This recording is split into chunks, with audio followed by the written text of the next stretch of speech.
Daily எனக்கு இந்த constipation problem. உங்க பிரச்சனைகளை கட்டுப்படுத்த லயன் டேட் சிரப் தினமும் 2 ஸ்பூன்.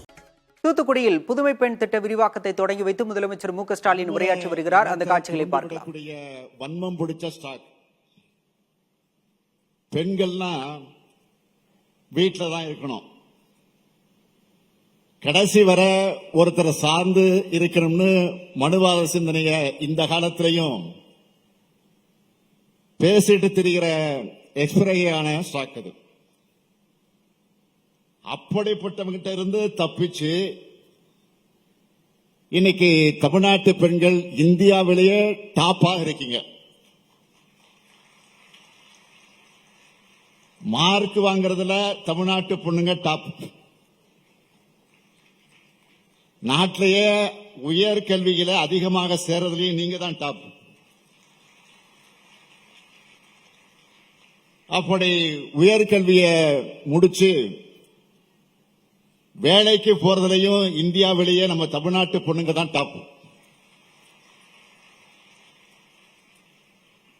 இந்த காட்சி தான் பகுத்தறிவாளர் தந்தை பெரியார் அவர்களுக்கான நினைச்ச காட்சி.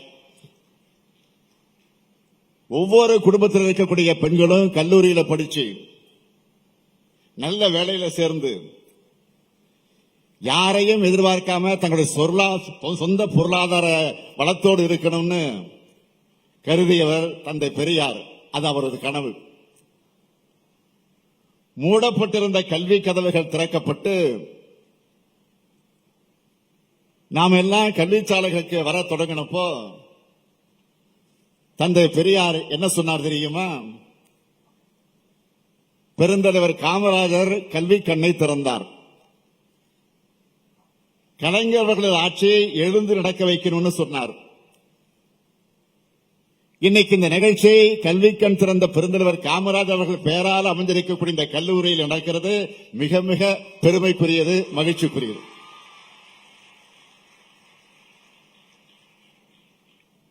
இன்னைக்கு கல்வியை பொறுத்த வரைக்கும் பெண்கள் தான் முன்னிலையில இருக்கிறாங்க. ஆனா 50 ஆண்டுகளுக்கு முன்னால், ஏன் 100 ஆண்டுகளுக்கு முன்ன இந்த நிலைமையா இருந்துச்சு? இல்ல. சமூக ரீதியா பாலின ரீதியா படிப்புக்கு தடை கற்கள் இருந்துச்சு. 1911ஆம் ஆண்டு எழுத்தறிவு பெறாதவங்களோட எண்ணிக்கை எவ்வளவு தெரியுமா? 94 விழுக்காடு. 1921 92 விழுக்காடு. இந்திய பெண்கள்ல 100 பேர்ல 2 பேருக்கு மட்டும்தான் அன்றைய காலத்தில் எழுத படிக்க தெரியும். பள்ளிகளும் கல்லூரிகளும் இந்த அளவுக்கு இல்ல. பெண்களை படிக்க வச்சா பண்பாட்டை இழந்துடுவாங்க என்ற மூடத்தனமும் பிற்போக்குத்தனங்களும் தனமும் கோலோச்சனை காலம் அந்த காலம். அதை மாத்தி படிச்சா அறிவு வரும் என்ற தன்னம்பிக்கை வரும்னு புரிய வச்சு கல்வி கனவை எல்லோருக்கும் திறந்து விட்ட ஆட்சிதான் நீதி கட்சி ஆட்சி. 9/3/1923 அன்று ஒரு அரசாணையை வெளியிட்டு அதுபடி அனைத்து மக்களும் கட்டாய கல்வியை வழங்கணும்னு சட்டமாக்கினது நீதி கட்சி அரசு. இந்திய துணைக்கண்டத்தில் நீதி கட்சி ஆட்சி தான் முதலா அனைவருக்கும் கல்வி என்பது சட்டமாக்கினது. பட்டியலின மாணவர்களை கட்டாயமா எல்லா பள்ளிகளையும் சேர்க்கணும். மறுக்கும் பள்ளிகளுக்கு அரசு வழங்கக்கூடிய நிதி வழங்கப்படாதுன்னு சட்டமியற்றினாங்க. இதெல்லாம் நான் ஏன் சொல்றேன்னா, வந்த பாதைய மறக்காம இருந்தாதான் வழி தவறிடாம முன்னேறி போகிட முடியும். இதெல்லாம் தெரியாம இருக்கிறதுனாலதான் என்ன செய்தது திராவிடம்னு சில அறியாமையிலே கேட்கிறாங்க. அவங்களுக்காகத்தான் இதை சொல்றேன். கல்விக்கான ஏராளமான முன்னெடுப்புகள் நீதி கட்சி ஆட்சியில் தான் எடுக்கப்பட்டுச்சு. பெண்களுக்கு 8ஆம் வகுப்பு வரை இலவச கல்வி, பெண்களுக்கு மேல்நிலைப் பள்ளி மற்றும் ஆசிரியர் பயிற்சி பள்ளி தொடங்கப்பட்டு அவங்களுக்கு உதவி தொகைன்னு அந்த பட்டியல் நீளமானது. இதெல்லாம் அன்றைய சென்னை மாகாணமாக இருந்த தமிழ்நாட்டில் கல்வி புரட்சிக்கு அடித்தளம் அமைச்சது. அடுத்து வந்த பெருந்தலைவர் காமராஜர் ஆட்சியில் அதிகப்படியான பள்ளிகள் திறக்கப்பட்டுச்சு. அடுத்து 1967 தமிழ்நாட்டில் பேரறிஞர் அண்ணா நடத்தின அந்த அரசியல் புரட்சி அடுத்து வந்த எல்லா விதமான மாற்றங்களும் அடித்தளமாக அமைந்தது. பேரறிஞர் அண்ணா மறைந்த பிறகு முதலமைச்சராக பொறுப்பேற்ற தமிழின தலைவர் கலைஞர் அவர்கள் கல்லூரி கல்வியில அதிகப்படியான கவனத்தை செலுத்தினார். விடுதலை பெற்ற 1947 முதல் 1967 வரையிலான 20 ஆண்டு காலமாக இருந்த திறக்கப்பட்ட மொத்த கல்லூரி எத்தனை தெரியுமா? 68. ஆனா தலைவர் கலைஞர் முதலமைச்சராக இருந்த 69 முதல் 1969 முதல் 75 வரை காலகட்டத்தில் மட்டும் 97 அரசு கல்லூரிகளை திறந்தார். புகுமுக கல்லூரி வகுப்பு வர இலவச கல்வின்னு கலைஞர் அறிவிச்ச பிறகுதான் பல்லாயிரக்கணக்கானோர் பள்ளிகள் நோக்கி வந்தாங்க. தலைவர் கலைஞர் தான் மருத்துவம், சட்டம், தமிழ்நயம், கால்நடை ஆகியவற்றுக்கு தனித்தனி பல்கலைக்கழகங்களை உருவாக்கினார். நெல்லை மனோன்மணியம் சுந்தரனார் சேலம் பெரியார் பல்கலைக்கழகங்களை உருவாக்கினார். ஏராளமான மருத்துவக் கல்லூரிகளை உருவாக்கி தலைசிறந்த மருத்துவ கட்டமைப்பை வித்திட்டார். அதனால்தான் இந்தியாவிலே மருத்துவர்கள் வீதத்தில் தமிழ்நாடு நம்பர் 1 இருக்கு. இந்த வரிசையில கல்லூரி கல்விக்கும், உயர்கல்விக்கும், ஆராய்ச்சி கல்விக்கும் நம்ம திராவிட மாடல் அரசு முக்கியத்துவம் கொடுத்து வரோம். பெண்களுக்கு நேரடியாக பணத்தை கொண்டு சேர்த்து அவங்களுக்கான பொருளாதார விடுதலையும் சமூக விடுதலையும் உறுதி செய்யறோம். கலைஞர் மகளிர் உரிமை திட்டத்தில் மாதந்தோறும் குடும்ப தலைவிகளுக்கு 1000 ரூபாய் கொடுக்கிறோம். அது அவங்க குழந்தைகளுக்கான செலவு, சிறு சேமிப்புகள், முதலீடுகளை செய்யறாங்க. படிப்புக்காகவும் வேலைக்காகவும் வெளியூருக்கு போற பெண்கள் தினசரி பயணத்துக்கு ஒரு குறிப்பிட்ட தொகையை மாதந்தோறும் செல்ல வேண்டிய அவசியம் இருக்கும். அந்த சுமையும் குறைச்சு கட்டணமில்லா விடியல் பயணம் திட்டத்தால் இதுவரை 527 கோடி பயணங்கள் மேற்கொள்ளப்பட்டிருக்கு. வேலைக்கு போற பெண்கள் வெளியூர்ல பாதுகாப்பா எல்லா வசதிகளும் தங்குவதற்கு ஹாஸ்டல், தோழி விடுதிகள், மகளிர் சுய உதவி குழுக்களுக்கு கடன் உதவி, எண்ணற்ற மகளிர் திட்டங்களை இன்றைக்கு நிறைவேற்றி வருகிறோம். இந்த வரிசையில் தான் புதுமை பெண் திட்டத்தையும் உருவாக்கினோம். இது 2021 தேர்தல் வாக்குறுதியில் சொல்லப்படாத திட்டம். இது பெரும் அளவில் தொடர்ந்து நிதி ஒதுக்க வேண்டிய தேவையுள்ள திட்டம். ஆனால் இது தொடங்கியதுன்னு உறுதியா இருந்தன. ஏன் தெரியுமா? தமிழ்நாட்டில் அரசு பள்ளிகளில் படிக்கிற மாணவர்களுக்கு உயர்கல்வி சேர்க்க குறைவா இருக்கிறதா புள்ளி விவரங்களை பார்த்தேன். மேல் படிப்பு படிக்க திறமையும் மனசு இருந்தாலும் பணம் இல்லாததால படிப்பை கைவிடுறாங்கன்னு தெரிஞ்சுக்கிட்டு நான் வருத்தப்படைஞ்சேன். அப்போதுதான் மூவலூர் ராமாமிர்தம் அம்மையார் உயர்கல்வி திட்டம் எனும் புதுமை பெண் திட்டத்தை நான் உருவாக்கினேன். இதனால அரசு பள்ளிகள்ல 6ஆம் வகுப்பு முதல் 12ஆம் வகுப்பு வரை படிச்சு மேற்படிப்பு சேர்ற அனைத்து மாணவிகளுக்கு மாதம் 1000 ரூபாய் அவங்க வங்கி கணக்கில் நேரடியாக செலுத்தப்பட்டுக் கொண்டிருக்கு.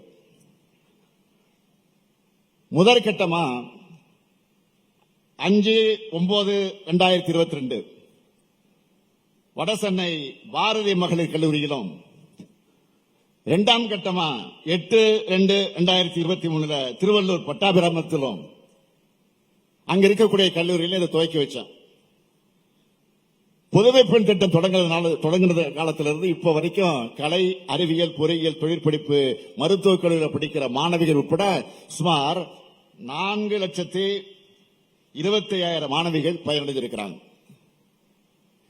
இந்த திட்டம் தொடங்கப்பட்டது முதல் மாணவிகளுக்கு ஊக்கத்தொகையாக 590 கோடியே 66 லட்சம் ரூபாய் வழங்கப்பட்டிருக்கு. இதை அரசுக்கு செலவினமாக கருதாம ஒரு தந்தைக்குரிய கடமையா பெண் குழந்தையோட கல்விக்கான மூலதனமாகத்தான் நான் பார்க்கிறேன். சில நாட்களுக்கு முன்னால இங்க தலைமைச் செயலாளர் கூட வரவேற்புரை ஆற்றுகிற போது குறிப்பிட்டு சொன்னார். மாநில திட்டக்குழுவினுடைய துணைத் தலைவர் பேராசிரியர் ஜெயரஞ்சன் அவர்கள் ஒரு அறிக்கையை கொண்டு வந்து என்னிடத்தில் கொடுத்தார். அதுல தமிழ்நாடு அரசினுடைய திட்டங்கள் எந்த அளவுக்கு பயனுள்ளதா அமைஞ்சிருக்குன்னு ஆய்வுகள் முடிவுகள் எல்லாம் அதுல சொல்லியிருந்தாங்க. புதுமை பெண் திட்டத்தை பத்தி என்ன சொல்லியிருக்காங்க என்பதை நான் ஆர்வமாக எடுத்து படிச்சு பார்த்தேன். அதை படிச்சப்போ எனக்கு மனநிறைவா இருந்துச்சு. மாதந்தோறும் நம்ம 1000 ரூபாய் வழங்குறதுனால ஆண்டுக்கு ஆண்டு கல்லூரிகள மாணவிகளை கூடுதலாக சேர தொடங்கி இருக்கிறாங்க என்கிற விவரம் அறிக்கை இருந்துச்சு. நாங்க இந்த திட்டத்தை உருவாக்கின நோக்கம் நிறைவேறிச்சுன்னு நான் பெருமைப்பட்டேன். பணம் இல்லாம படிப்பு நிறுத்தின பல்லாயிரம் மாணவியர்கள் கல்லூரியை நோக்கி வர தொடங்கி இருக்காங்க. உங்களுடைய படிப்புக்கு மட்டுமல்ல, எந்த தடை வந்தாலும் அதை நான் உடைப்பேன். மாணவிகளுக்கு மட்டும்தானா, மாணவர்களுக்கு இல்லையா அப்படின்னு மாணவர்கள் கேட்டாங்க. முந்தைய ஆட்சியாளருடைய நிர்வாக திறமையின்மையால் ஏற்பட்ட நிதி நெருக்கடி ஒரு பக்கம், ஒத்துழைப்பு தராத ஒன்றிய அரசு அதை ஏற்படுத்துகிற சிக்கல் அது ஒரு பக்கம். ஆனா அதை பத்தி கவலைப்படாம தமிழ் புதல்வன் திட்டத்தை நாங்க தொடங்கணும். மாணவர்களுக்காக தமிழ் புதல்வன் திட்டத்தை தொடங்கணும். எந்த அப்பாவும் தன்னுடைய பிள்ளைகளுடைய படிப்பு செலவுக்கு கணக்கு பார்க்க மாட்டாங்க. அப்படித்தான் உயர்கல்விக்கான திட்டங்களாக எந்த நெருக்கடி இருந்தாலும் அதை நிறைவேற்றியே தீர்வேன். கடந்த 9/8/2024 அன்று கோயம்புத்தூர் மாவட்டத்தில் அரசு கலைக்கல்லூரியில தமிழ் புதல்வன் திட்டத்தை நாங்க தொடங்கணும். அதை தொடங்கினதிலிருந்து சுமார் 3,52,000 மாணவர்கள் பயனடைஞ்சு வராங்க. இன்று வரை மாணவர்களுக்கு உதவித்தொகையாக 143 கோடியே 41 லட்சம் ரூபாய் வழங்கப்பட்டிருக்கு. 360 கோடி ரூபாய இந்த திட்டத்துக்காக ஒதுக்கீடு செஞ்சிருக்கோம். அடுத்த அரசு பள்ளி மாணவியருக்கு மட்டும்தானா, அரசு உதவி பெறக்கூடிய பள்ளியிலே படிக்கிற மாணவர்களுக்கு கிடையாதான்னு ஒரு கோரிக்கை வச்சாங்க. அரசு உதவி பெறக்கூடிய பள்ளியில படிச்சு உயர்கல்வியில சேரக்கூடிய மாணவியருக்கும் மாதந்தோறும் 1000 ரூபாய் வழங்குற வகையில இன்னைக்கு புதுமை பெண் திட்டத்தை விரிவுபடுத்தி இருக்கிறோம். இந்த திட்டத்தின் மூலம் தமிழ்நாடு முழுவதும் சுமார் 75,000 மாணவிகளுக்கு உதவித்தொகை வழங்க போறோம். பட்டங்கள் ஆள்வதும் சட்டங்கள் செய்வதும் பாரினில் பெண்கள் நடந்து வந்தோம். 8 அறிவினில் ஆணுக்கு இங்கே பெண் இழப்பில்லை கான் என்று கும்மியடி என புதுமை பெண்கள் குறித்து பாரதி கண்ட கனவை புதுமை பெண் திட்டம் மூலமாக நம்ம திராவிட மாடல் அரசு நனவாக்கி இருக்கு. இதோட நோக்கம் பள்ளியோட படிப்பை நிறுத்த வேண்டிய சூழலில் இருக்கக்கூடிய மாணவிகளுக்கு நம்ம ஆட்சியில மாதந்தோறும் 1000 ரூபாய் கிடைக்கிறதுனால அவர்கள் கல்லூரிக்கு நுழைகிறார்கள். ஒரு ஆண் கல்லூரிக்குள் நுழைஞ்சா அது கல்வி வளர்ச்சி, அதுவே ஒரு பெண் கல்லூரிக்குள் நுழைஞ்சா அது சமூக புரட்சி. அந்த வகையில் புதுமை பெண் திட்டத்தால் தமிழ்நாட்டில் உயர்கல்வி முடிக்கிற பெண்களுடைய எண்ணிக்கை இன்னும் இன்னும் அதிகமாகும். அறிவுத்திறன் கூடும், திறமைசாலிகள் அதிகமாக உருவாகுவாங்க. அதன் காரணமாக நம்ம தமிழ்நாட்டை தேடி உலக முன்னணி நிறுவனங்கள் தொழில் தொடங்க வருவாங்க. ரொம்ப முக்கியமா பாலின சமத்துவம் ஏற்படும், குழந்தை திருமணங்கள் குறையும், பெண்கள் அதிகாரம் பெறுவாங்க, பெண்கள் படிப்பால அவர்கள் தலைமுறையே காக்கப்படும். இந்த ஒரு திட்டத்தால இத்தனை பயன்கள் கிடைக்குது. கல்வி இல்லாத பெண்கள் கலநலம் என்றார் புரட்சி கவிஞர் பாரதிதாசன். உயர்கல்வி பெறாத பெண்களே தமிழ்நாட்டில் இல்ல என்ற நிலையை உருவாக்காமல் நான் ஓய மாட்டேன். நான் என்றால் தனிப்பட்ட நான் கிடையாது. என்னை ஏற்கும் தலைவர்களும் அவங்க என்னோடு விளைச்சிருக்கக்கூடிய கொள்கையிலும் தான் காரணம். நம்ம திராவிட மாடல் அரசோட ஒவ்வொரு திட்டமும் ஒவ்வொரு வகையில இந்தியாவுக்கு முன்மாதிரியாக அமையுது. அப்படியான திட்டம் தான் முதலமைச்சருடைய காலை உணவு திட்டம். சுமார் 20 லட்சம் பேர் பள்ளி குழந்தைகள் பசியின்றி சுவையான காலை உணவை சாப்பிடுறாங்க. அது மட்டுமல்ல, கடந்த மாதம் நம்முடைய மாண்புமிகு பிரதமர் அவர்கள் தலைமையில் நடந்த தலைமைச் செயலாளர்கள் கூட்டம். அந்த கூட்டத்தில் என்னோட கனவு திட்டமான நான் முதல்வன் திட்டத்தை எல்லாரும் பாராட்டி பேசியிருக்கிறாங்க. பெரிய பாராட்டு பெற்றிருக்கிறது. தமிழ்நாட்டு இளைஞர்களை திறன்மிக்கவங்களாக உயர்த்தக்கூடிய நான் முதல்வன் திட்டத்தை நீங்களும் பயன்படுத்திக்கீங்க. இப்படி பல்வேறு திட்டங்களை உங்க எதிர்காலத்துக்காக செயல்படுத்துகிறோம். புதுமை பெண்களை உங்களை நான் கேட்டுக்க விரும்புவது, படிங்க படிங்க படிங்க. படிப்புல மட்டும் கவனத்தை செலுத்துங்க. உங்களுக்கு தேவையான எல்லாத்தையும் செய்து தர நான் இருக்கேன், நம்ம அரசு இருக்கு. ஒரு பட்டத்தோட நிறுத்திக்காதீங்க. மேலும் மேலும் உயர்கல்வி, ஆராய்ச்சி கல்வி வர படிங்க. உங்களுக்கு தகுதிக்கேற்ற வேலையை உறுதியா உங்களுக்கு கிடைக்கும். இது போட்டிகள் நிறைந்த உலகம் இது. அதனால பட்டங்களை தாண்டின தனித்திறமைகள் அவசியம். திருமணத்திற்கு பிறகு வீட்டில் முடங்கிடாம வேலைக்கு சென்று பணியாற்றுங்க.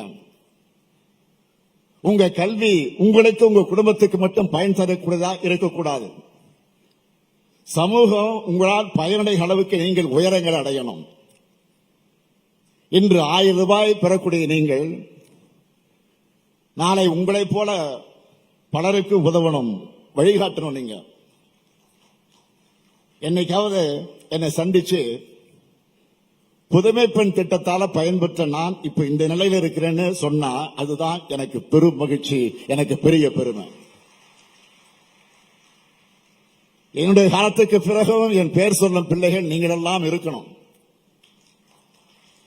புதுமை பெண்களாம் என் மகள்கள் அனைவருக்கும் ஆங்கில புத்தாண்டு மற்றும் தமிழர் திருநாள் பொங்கல் வாழ்த்துக்களை தெரிவித்து விடைபெறுகிறேன். நன்றி, வணக்கம்.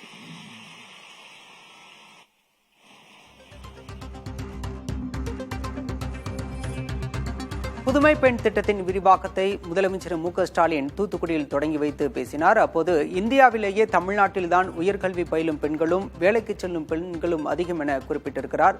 முதலமைச்சர் பேசியதை பின்னர் வரும் செய்திக்குறிப்பில் விரிவாக பார்க்கலாம். டெய்லி எனக்கு இந்த கான்ஸ்டிபேஷன் ப்ராப்ளம். உங்க பிரச்சனைகளை கட்டுப்படுத்த லயன் டேட் சிரப் தினமும் 2 ஸ்பூன்.